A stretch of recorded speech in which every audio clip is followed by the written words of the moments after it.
All right. Welcome to the Mental Coaching Drill Series, our first ever edition of this. We're excited with our new partnership with Spike Performance Consultant. We'll introduce David formally a little farther down, but wanted to kind of introduce some of the things that are going on with the league before we get to our fantastic guest, Mr. Marsh.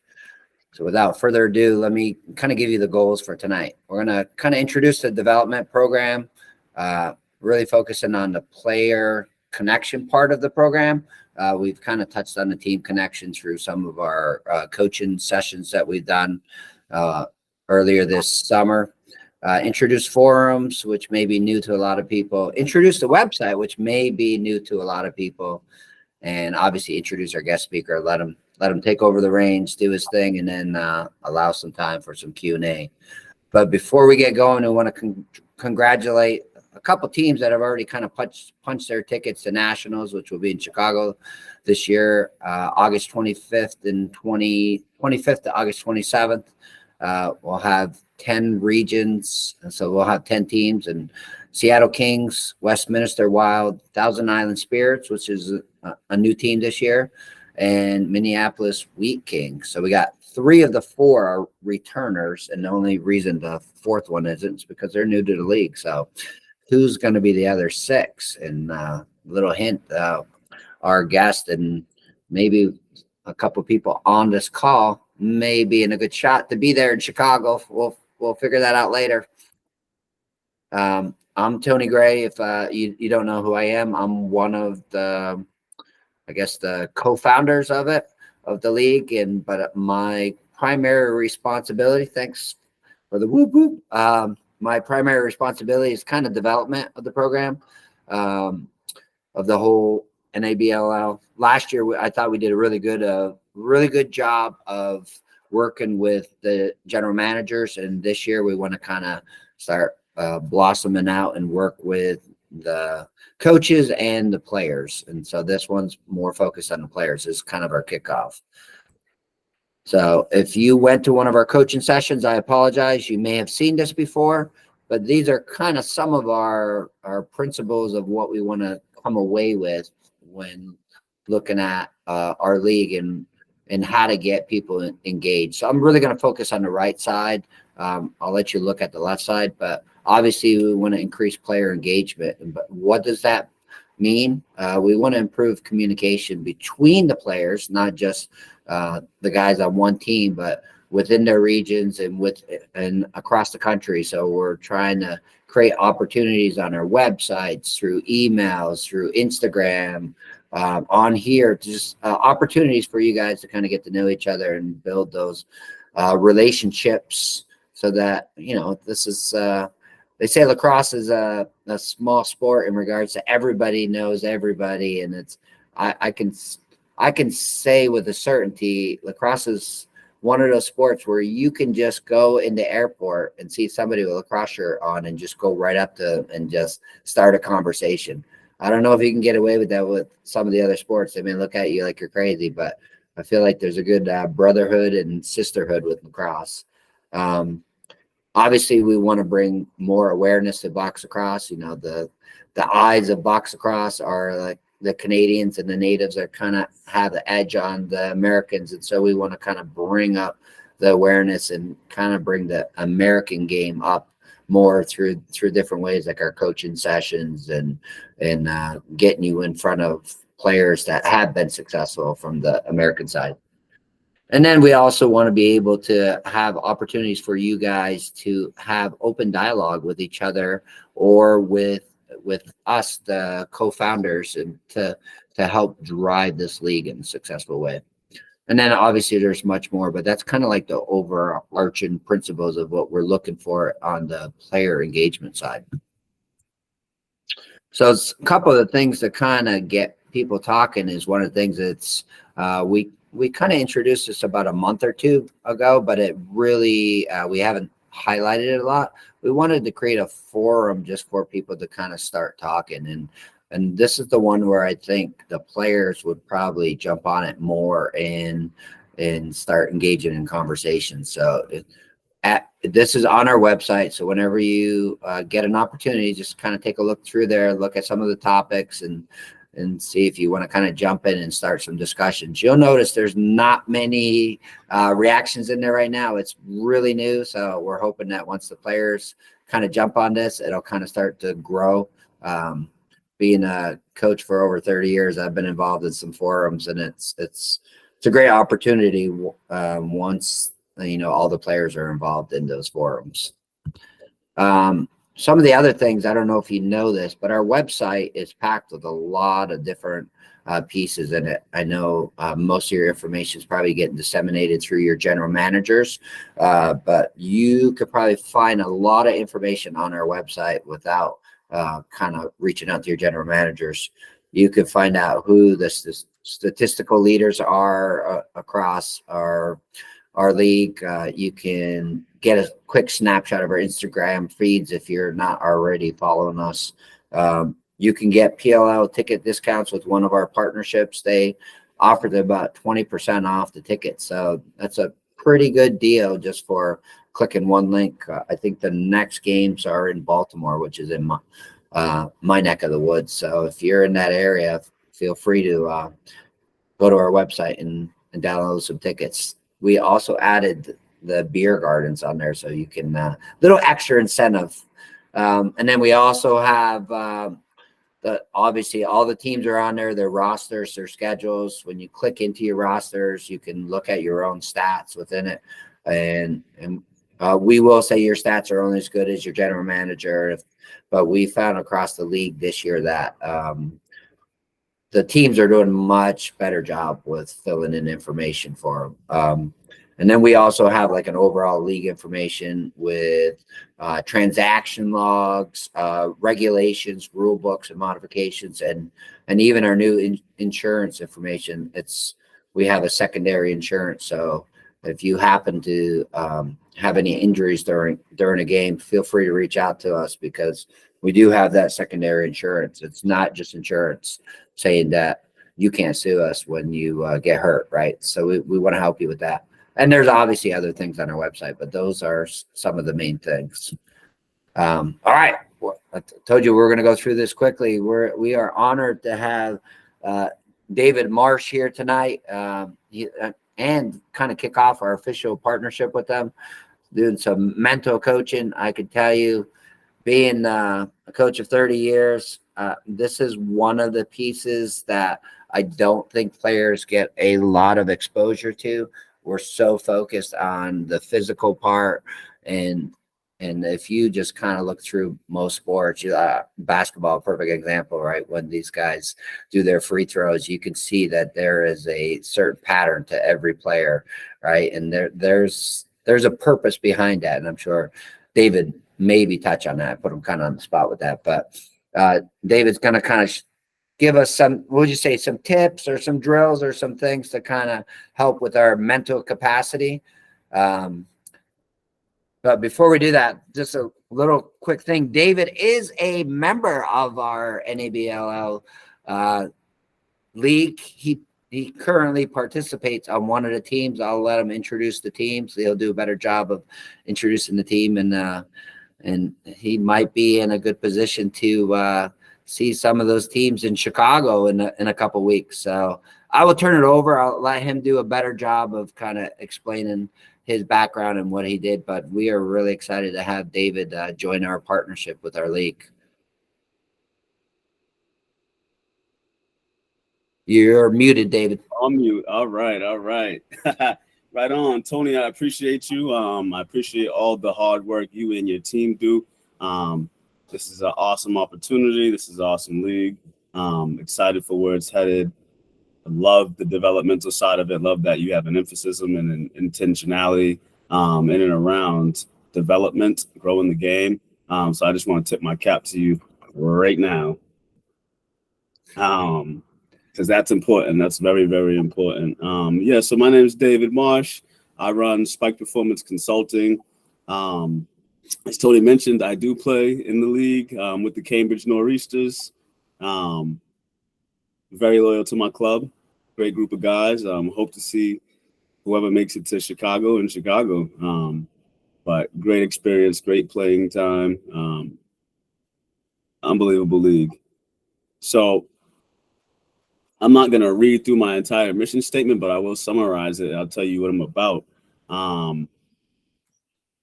Essentially, I'm about helping people perform as best they can, as often as they can, using mental skills. My big emphasis is on development. This is why I'm really excited to see what Tony and the rest of the board members and the GMs are excited about. And so big emphasis on development, big emphasis on paying attention to the whole person, big emphasis on growing the game. Can we get the next slide? Appreciate you, Tony. So what is mental performance coaching, right? A lot of people hear about sports psychology. It sounds enticing. It sounds sexy. It's attractive. I mean, it is. It's good stuff. I'm going to go ahead and tell you guys and gals, that if you've never heard of it, or even if you have heard of it and don't know if you used it, you've used something out of the tool bag of the sports psych world. There's a million tools that can be used. If one thing doesn't work, we could always find something else, and there will be something that helps you in some way improve your ability to work with your mind-body connection. So like I said before, I assist people, or my goal is to assist you in staying in the best frame of mind to perform to the best of your ability as often as you possibly can. We've heard of flow. We've heard of being in the zone. Those are hot buzzwords. If somebody tells you I can get you in the flow, they're a dirt farmer. They're a snake oil salesman. You can't promise flow. It doesn't work like that. I could talk to any one of you guys about it another time. It just doesn't work like that. One of our jobs is to work ourselves out of a job. Two is to get you as close to that zone of functioning as possible, so that when you do reach there, so that you can reach there as often as possible. That's how that works in a nutshell. I won't get crazy scientifical. I like to, but then, we start going down rabbit holes and it'll feel like a college intro to sports psych class. And this is not that tonight.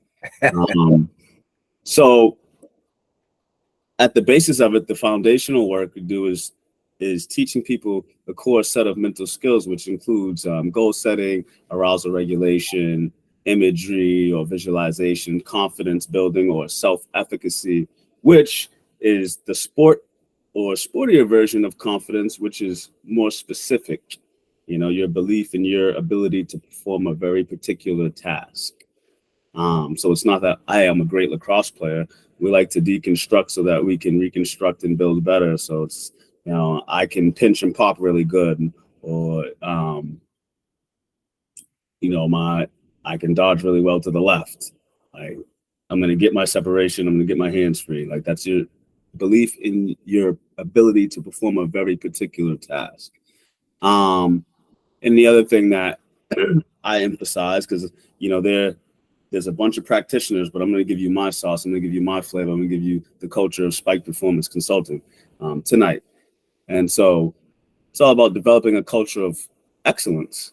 And that's in away from the realm of lacrosse. So whether you take that into another sport, I really want you to take that into the rest of your life, to be better humans, better people, better brothers, better sisters, what have you. So we really emphasize the culture of excellence. So it's where performance meets character. I don't want to just help people. I will, if that's what you ask of me, I will help you perform better, or help you have a better chance of performing better. But I also want to sneak in nuggets of character development, so that while you're learning to be a better performer, while you're learning to harness the power of mental skills to perform better in sport, you also harness the power or the tenets of what is good character development alongside of that to perform well in life. Mr. Gray, can we have the next slide, please? Character, but who cares? Well, I'm going to keep it real with you. Tony, you've been coaching for over 30 years. safe? Is it safe to say that you'd want a team full of stand-up guys that you can leave your stuff in the locker room and it'll be there when you get back, that you could be down 10-0 in the first half and people aren't going to be digging each other out in a way that's taking away from their performance or their ability to focus on the game? Would you want to be around guys that pick each other up, that fight till the whistle's blown at the end of the game, to the clock reads 0-0-0, that care about the guy playing next to them to the right and the left?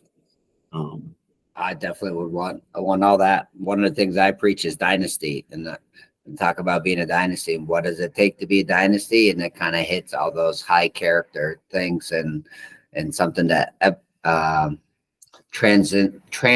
transcends time, right? It's not one season, it's 10 seasons, it's continuous. And what are those common elements? So we look at teams that are successful and what do they do, and usually, like you said, a lot of it hits the character stuff and winning with class and playing despite no matter what the score is, right? And then you always have an opportunity, yada yada. But yeah, definitely. Yep. You want to have people in your program, or you want to be a guy that people want in your program, and you want to retain people, and then you want to be the guy that is retained. So I think it's really important to look at it that way. And then also in life, you want to be liked. I mean, people say, I don't care if I'm liked. I mean, you want to be a relatively good person. Yeah. So what goes into that? Attitude. That's something I'm very big on, culture building. A lot of my calls, a lot of my group sessions with teams are culture building. I've had the distinct privilege, honor, in some ways burden of being a part of new organizations really young. And so I've gotten to see the good and the bad and what it takes to develop a winning culture. What it takes to develop a culture that you want to be around, even if you aren't winning. And so one of my big things that I harp on and break down is attitude. Is it important? Absolutely. Why is it important? First of all, I'm going to define it, not through Webster, but I'm going to define it in my own words. I had written a definition down, but I'll define. Spectrum Performance Consultant will stand behind this definition 10 out of 10 times. Attitude to us is how your thoughts about the task at hand manifest into behaviors. That's attitude. Or the manifestation of your thoughts about a task at hand into behaviors. And so I'll say that differently. It's how you think about what you're doing and how you act upon those thoughts. We think, we feel, we act, in a nutshell. And so we're always going to, talk is cheap, right? And so we're always going to see the behavior, whether it's somebody not giving effort or somebody giving maximum effort above and beyond. I'll never forget, I had a goalie dive. He was out of the crease. I think it was a broken clear, a broken down clear, dived and made a save, like ran back to the crease, dived, laid it all out. That's effort. You want to talk about attitude. That is the manifestation of how he thought and felt about the task at hand. Wildly important. And so looking at attitude, it's like effort. You can control it. It's a powerful means of communication. Communication and language is how we build the world around us. It's how we develop our programs. It's how we develop ourselves. And it's how we tell the world who we want to be and who we will continue to be as thinkers, leaders, performers, athletes, you name it, as professionals as we move about the world. So attitude is really important. Communication is important. And being mindful of how you think about what you're doing, how you feel about what you're doing, and how you behave, that is the performance side, is wildly important. That's why I put these big arrows at the bottom. Culture is developed here. Culture is the thing that is going to sink or float your ship when push comes to shove, year in and year out. Yeah, you can create lightning in a bottle and go on a run and win a championship or have a winning season. But that ain't always the best way. We say success that comes overnight or success that comes quick isn't necessarily the success that we want. And so when you look at culture, you have to identify the tenets of what you want to stand for and stand on day in and day out. Practice it after practice, after game, after practice, after game, after practice. And so attitude is where culture is developed because it bleeds into everything you do, how you think, how you talk, how you walk, how you practice, how you prepare, and how you don't do certain things. Again, it's Thursday night. And as we transition into, school opening up, Thursday night is it's football season before lacrosse. So, you got fall ball, but Thursday nights are big, talk about culture building. What are we doing on Thursday nights? Well, the good teams perennially, they're doing the right thing. They have the right attitude. They're communicating through their actions and through what they're saying. So character is very important. Who cares? We care. The game of lacrosse cares. As like you said before, Tony, you can go up to somebody at the airport, through the spirit of this great medicine game, you can have a conversation. Yeah. At this day and age, that's saying a lot. And that's saying a lot. So mental performance coaching, mindfulness exercise. I'm going to encourage everybody to try this. This is just an illustrator of how the mind and the body are connected and how awareness and mindfulness is wildly important and can really help enhance your performance. It can enhance really your life and your well-being. A lot of us walk around with tension. So a lot of us hold it in our shoulders. Oftentimes when I'm doing mindfulness and meditative exercises with athletes or with performers, because this is for everybody. But we'll keep it lacrosse. I'll draw an immediate awareness to the shoulders, and I'll say, "Look, take a deep breath, breathe in, breathe out, and drop your shoulders." More often than not, them shoulders are coming down. Most people aren't walking around with zero tension in their body, and we don't need it. So, what is mindfulness? There are different definitions, especially in the world of sport and performance psychology. But the one I actually gravitate to more often than not, I respect them all and I use them all at different times. But this is my overarching one. It's paying attention in a particular way. So to be aware of something is cool, but to pay attention in a particular way draws more intent and meaning to actually paying attention to the thing that you're paying attention to.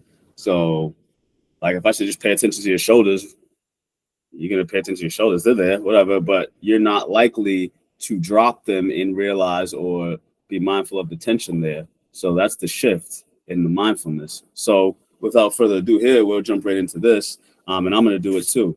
So I want everybody to stick their finger out. Yep.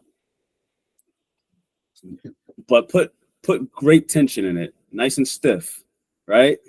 And then I want you to move your finger up and down as fast as possible. Keep it stiff, but move it up and down as fast as possible. Like we're gonna go this way. Just your finger alone. Yep, just your finger alone. Yeah, try to get as good a range of motion as you can. 8 seconds. That's pretty fast, Tony. That's pretty fast. All right. Now shake that thing out and relax. How did that feel? Did it feel like fluid motion? Feel like feels good afterwards. Okay. Afterwards, exactly. Afterwards. Yes. Right. So we're gonna do that again, but we're gonna change the tension in our finger. So we're gonna actually be mindful. So I want to say you can start with a stiff finger. Excuse me. Woo. Start with a stiff finger. Now relax that thing. Yep, relax it. Nice and easy. Now I want you to move it up and down as fast as you can for 8 seconds. Relax that thing. Oh, that's so much easier to do it that way. Feels easier. Yeah, it's easy. My fingers moving way faster. So what I'll say to that, that alone can illustrate being mindful of the tension we hold in our body and how it can impact our performance.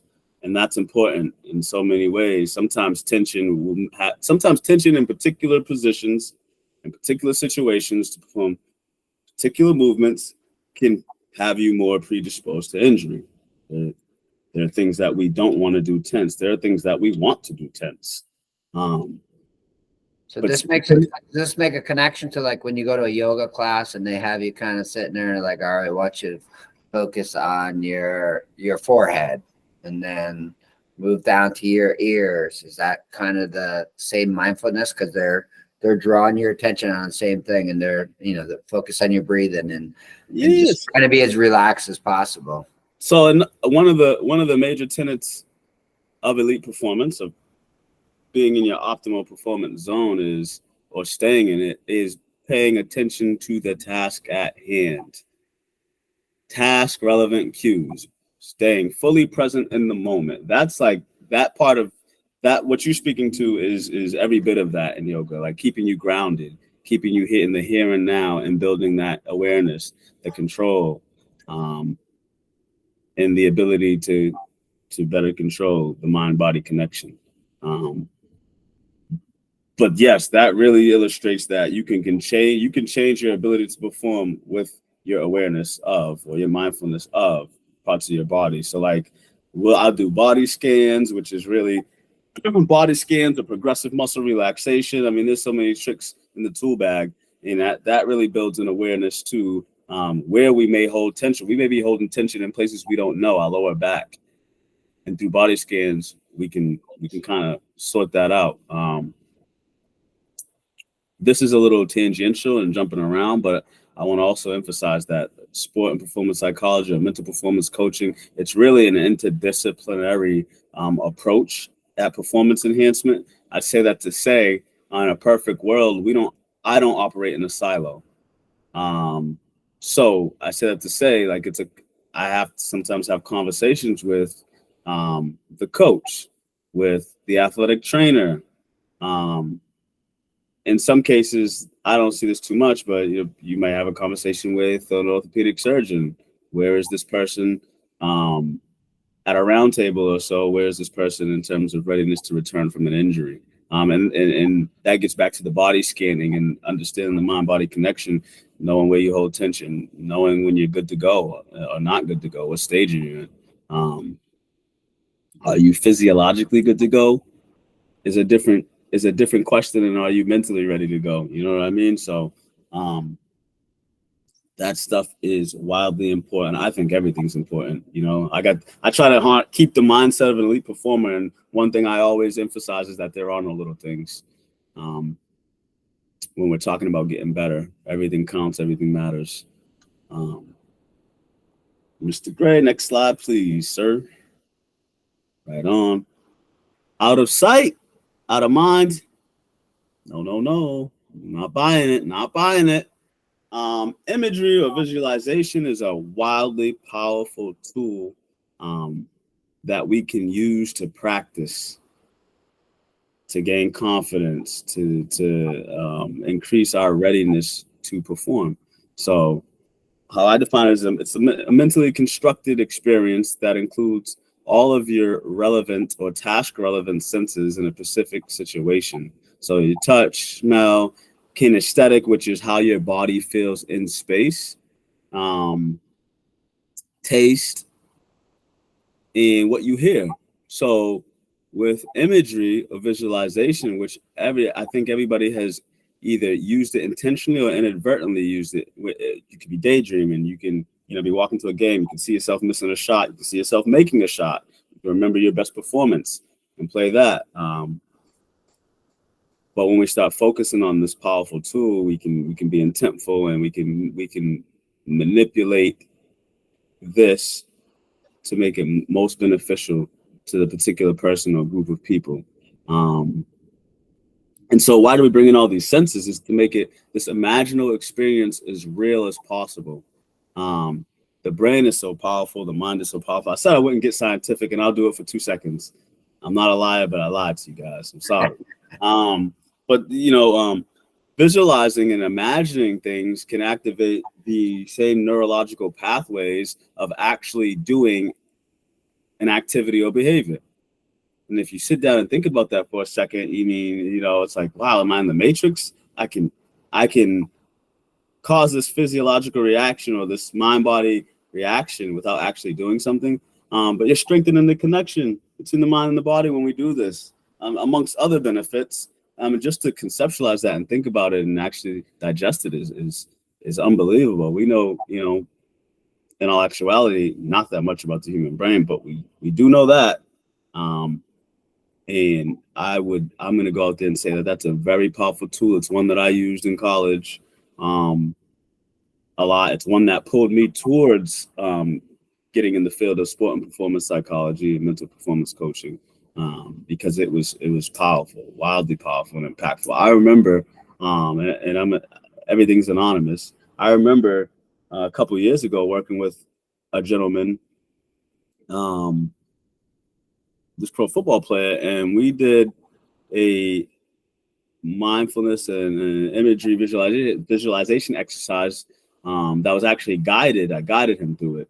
I won't give you guys my guided imagery voice, but I remember I looked over and the dude was sweating up a storm. And I'm like, wow, that I had never seen before. But we think, we feel, we act, and we control the mind, and the mind's so powerful. It really does control all of our physiological responses. We can control our heart rate. We can control our respirations or breathing rate. We can slow down our thoughts. We can really change the game right there in the moment just by practicing these core mental skills. And mind you, I'm presenting what I'm presenting because I think these things are important, and particularly for this league, because I know folks are either out or still fighting for regional champs, to be regional champs or national champs. And so I say that because I know the nature of this league, in that you can practice when you're not practicing. So like you can go through a mental practice, whether it's like shooting 10 perfect shots, 100 perfect shots, 1,000 perfect shots, whatever. You can create this imaginal experience that will be helpful. Like imagine not thinking about the game of lacrosse and you play it. Imagine not thinking about it all off season long. Imagine that. And now imagine picking your stick up and getting back out there. You're going to be pretty rusty. Now just imagine taking mental reps all off season long. You're going to, I won't make guarantees. I will say you will have a better chance of coming back where you left off, or you put yourself in a better chance. You'll give yourself a better chance to have success, to shoot well, or to perform better than if you didn't take those mental reps. And the same goes if you're injured. You do what you can. Why do we do this? We practice away from practice. We always want more time. How many people have been at practice, right? It's over, and you still want to run 6v6 or 4v4, man up, man down, whatever the case is, or you actually do go back and grab that bucket of balls and get your shots up. But at some point, depending on where you're at, somebody else might need the field, or you got homework, you got an exam coming up, whatever the case is, and you got to squeeze in time to get those extra reps. A great way to do that, again, is that mind-body connection. Create an imaginal experience, practice, make it as real as possible. The mind is a powerful thing and a terrible thing to waste. So not using mental skills is a bit wasteful. Well, I would tell you, David, that I'm probably going to age myself here, but I grew up kind of idolizing the Gate Brothers, and I used to basically imagine myself whenever I was in the backyard that I was playing the Gates. Like they were there, and my goal was to beat the Gates. And I would go through exercises, and I would just do routines like that I thought would beat them. And I did that over and over. And luckily enough, I got an opportunity to play against them, and they're as good as advertised. But I thought that was, I guess I was using imagery to kind of help my training as a player back in the day. Is that a fair assessment? Oh yeah. Oh, absolutely. There are definitely different variations of visualization and imagery for sure. And so that is a more than fair assessment. That just speaks to how like so many of us use mental skills, whether we're identifying it on a daily basis or whether we're doing it with intent or not. We use them. So if you're going to use something, why not get the most out of it? Why not make it as efficacious or effective and meaningful as possible? For sure.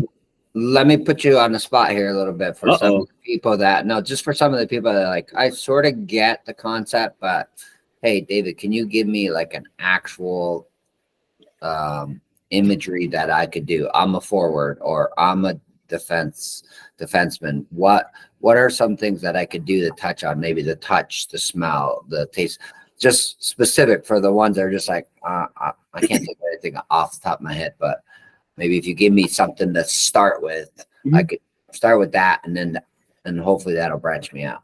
No problem. I mean, you know what I'll do? Let me grab I've never been, but let me do a face-off guy. Okay. So, I might start with, we might start in the locker room. We might start from stepping on the floor. So let's do it this way.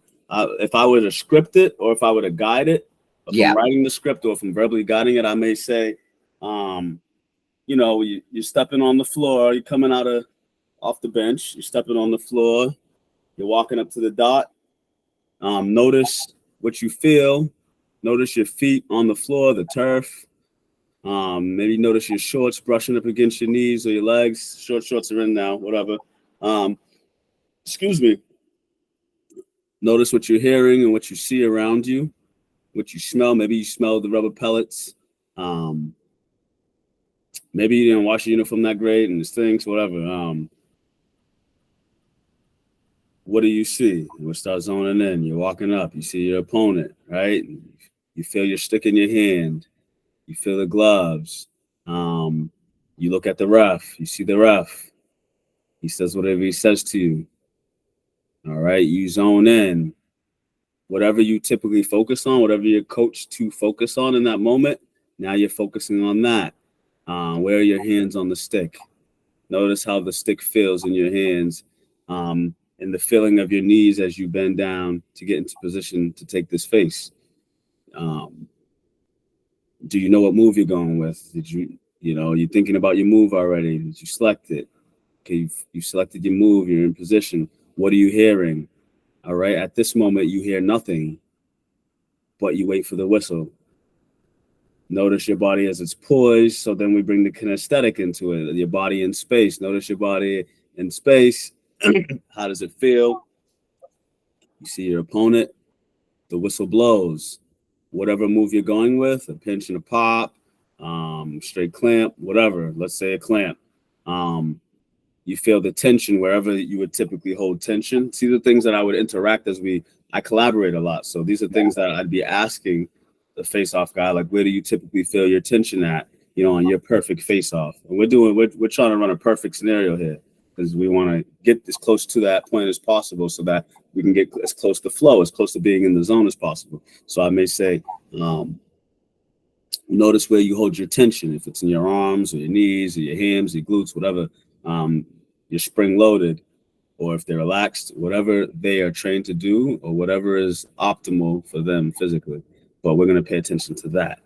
And then we're going to go through the actual face-off. So it's your perfect face-off. Do you want to win this to the face, to you? Or you pinch and pop it and pass, whatever.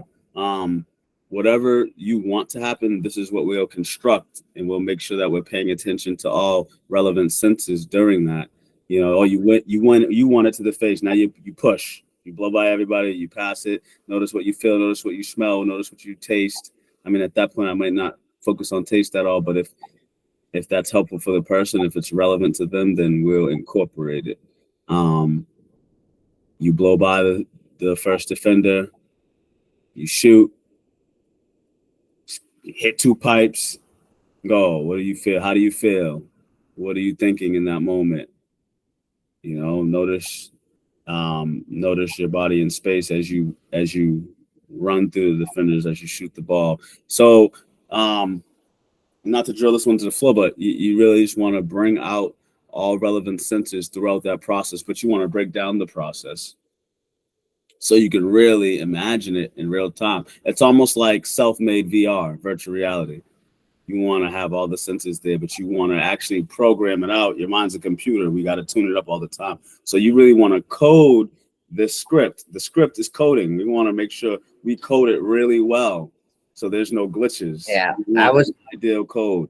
I was literally thinking like a movie, like slowing down a movie, and you're adding all this stuff in the drama of it to kind of get you ready and slowing the video down to that perfect scenario. You're going to get to the end result, and just taking your time to see it all. And I would imagine, like you were telling the all this information, that it would be much slower if you were like working with that face-off guy. You would slow it down and really get them to take a moment to kind of take those senses in and process it, right?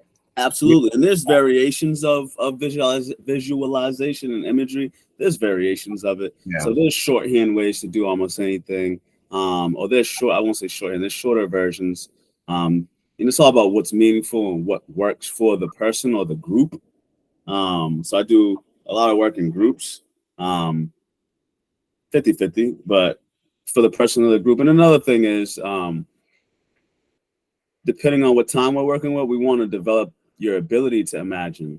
So like, I don't just throw complex things at people. We want to take time to develop the skills. So I don't think I said this in the beginning, but it is really important. Physical skills are just like mental skills are just like physical skills, in that we must practice them in order for them to work. They do not guarantee a rate of success. The same way you can take 100 face-offs or take 100 shots at practice, that won't make you an All-American per se. You're not guaranteed to be an All-American, and you're not guaranteed to win, but it does give you a better chance of being successful.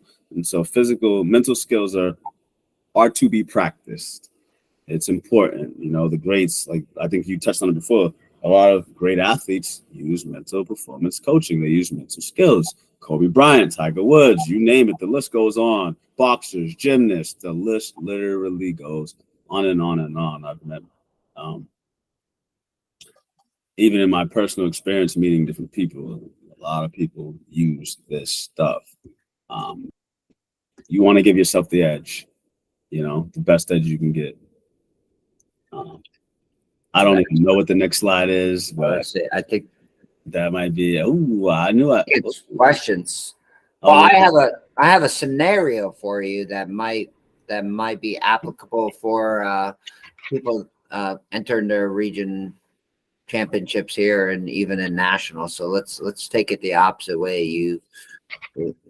Let's say you haven't done all of this mental training up to now, but this is something you want to do in the future. You want to start now, but it's, this is very short. Now you're in a game pretty much probably like this pitcher here, right? It's a critical situation, and maybe there's a timeout and it's tied or something. And, the coach wants to kind of talk to you, and you're not heightened focus, with the edge and all that pressure's on you.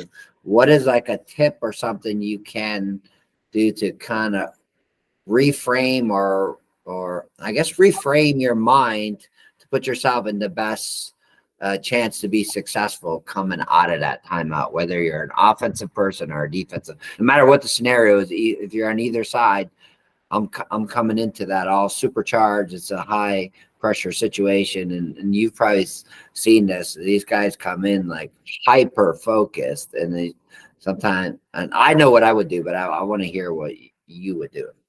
Yeah, man. So if I understand you correctly, you're saying coming out of like a stoppage where tension's high, might be a really monumental moment in the game. The pressure is on. Yes. How do you stay focused coming out of that? Yeah. Okay. Or how do you get focused? I mean, I think what I would kind of prescribe in such situations, and honestly, the work would be, more often than not, the work would be done prior. But if somebody was like, yeah, I need something right now, hit me, which definitely happens more often in elite athletes than others, because they want something now to work on, which is fine. I would say, so like I said, there's a million tools and they're all coming out right now. The ones I love them. So I don't want to throw a bunch at you, but here's what I will say. The simplest one I would say is probably take a complete deep breath. I'd probably say notice where the tension's at in your shoulders. I might say come up with a cue word that brings you back to the moment. What are you thinking about? Like if you're all revved up and that's not beneficial for how you play the game, then let's take it to a level. Let's find your arousal level that is optimal for your performance. Like take deep breaths, complete deep breaths until you get to a 7 if you're at a 10. Um, I mean, in that pinch, if we had even just a little bit more time than what you're giving me, I might say, let's find a cue word, something that is meaningful to bring you back to the present moment, because we want to be fully present. We want to bring all of ourselves to the party when it's go time. When it's time to dance, we want to be there, both feet on, dancing shoes, focused on the music. The music's the game. And so what's a cue word that you can use? Hachitachi, I don't know. What's a phrase? Mama loves me. Okay. I love the cross. Could be 1 foot, 2 foot. Now you're really fully present in the moment. You put 1 foot on the ground, you put the next foot on the ground. 1, 2, 1, 2, 1, 2. I'm here. Something of that nature. But again, I could keep going for the next hour and a half just off of the scenario you gave me, of things that you can do. It could be a quick visualization exercise of like coach is drawing up a play, right? It could be a quick visualization exercise of taking a deep breath before you step back on the floor, before the whistle's blown, and visualizing everything that was said in that play happening. Something like that. But again, in an ideal world, we'll take time beforehand to develop the capacity to really be able to harness that skill of visualization, so that when the tension's on, when we're running and gunning, when the arousal levels are high, we can then harness and bring it back. We have to practice those skills so that we can master them, excuse me. Yeah. Yeah, no, those are some great things, and I found myself using several of those, especially the deep breath. I like to use a distraction, like I may point out something that's in the stands or something, or I'll make it sound like it's not even a big deal that we're in a monumental situation, and they get upset with me because they're like, this is the big thing, but it's kind of getting to realize like you're hyper focused. You need to come out a joke, right? Things I've used when I've been like running, I use the word strong. Like whenever I feel like I'm starting to kind of wane on running, I'll start to, in my mind, keep saying strong, strong. And then as I get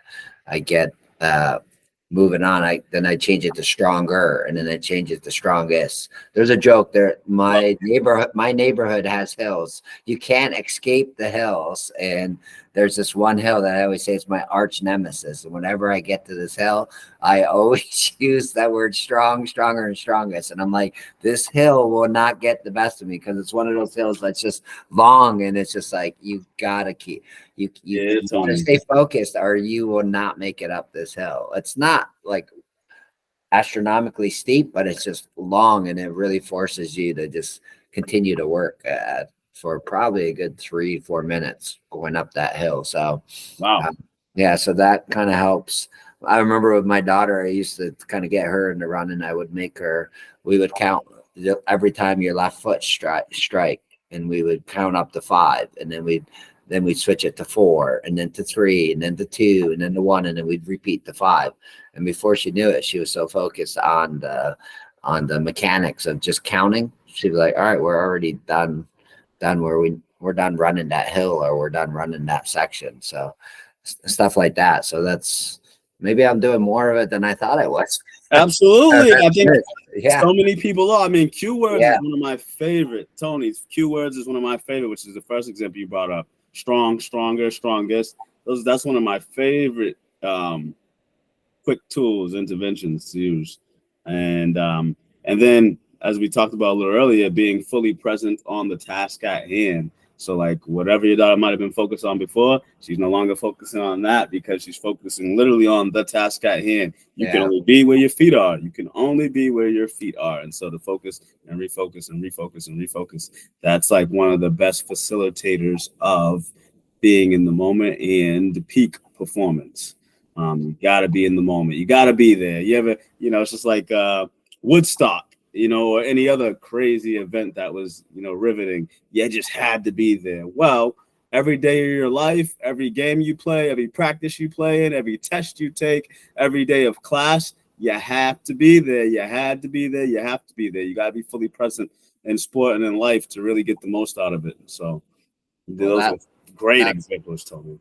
That was awesome. This was really enjoyable. I've learned a lot. I know the membership will learn a lot as soon as we kind of push this out to our membership. We have about 1,200 members this year. So how can they reach you after they go ahead and watch this?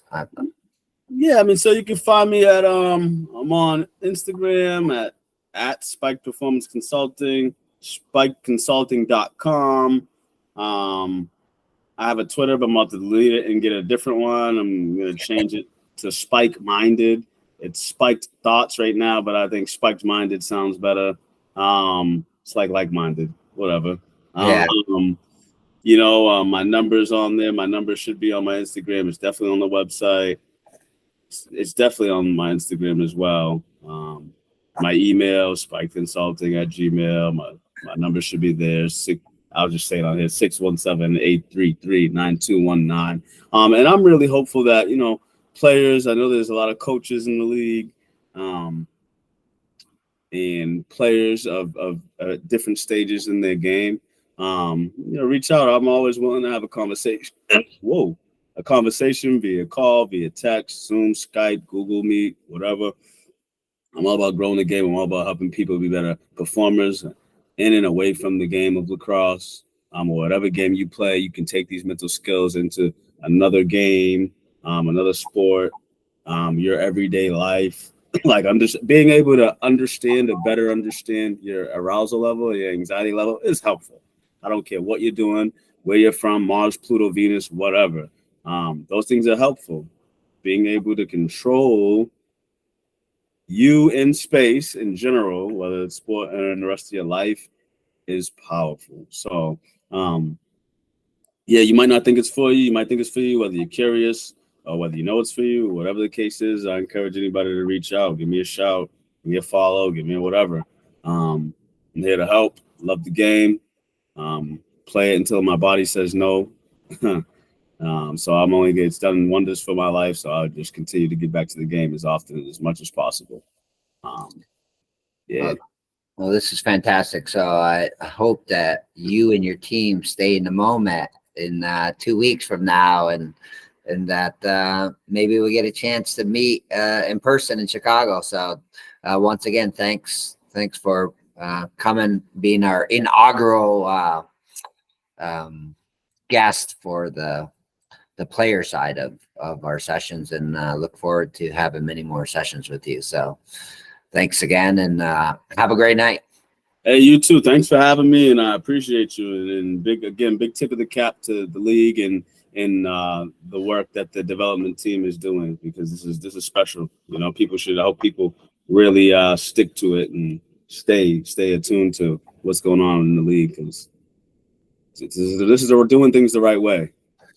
Yeah. Well, we'll try to keep connecting people together, right? So we can keep developing these relationships and have a lot more moments together. So that's, I always say that as growing up, I was pretty much isolated. I played a lot of lacrosse, but I didn't have those relationships with teams. Like we played and then that was it. But so I missed out on having a lot of relationships early in my playing career. Later in my playing career, I've developed a lot of relationships, but I wish I would have had those relationships earlier, because those are the things that you get to tell great stories afterwards. So the more opportunities we can give players and coaches and GMs and mental performance coaches to have relationships with others is a blessed thing, I think.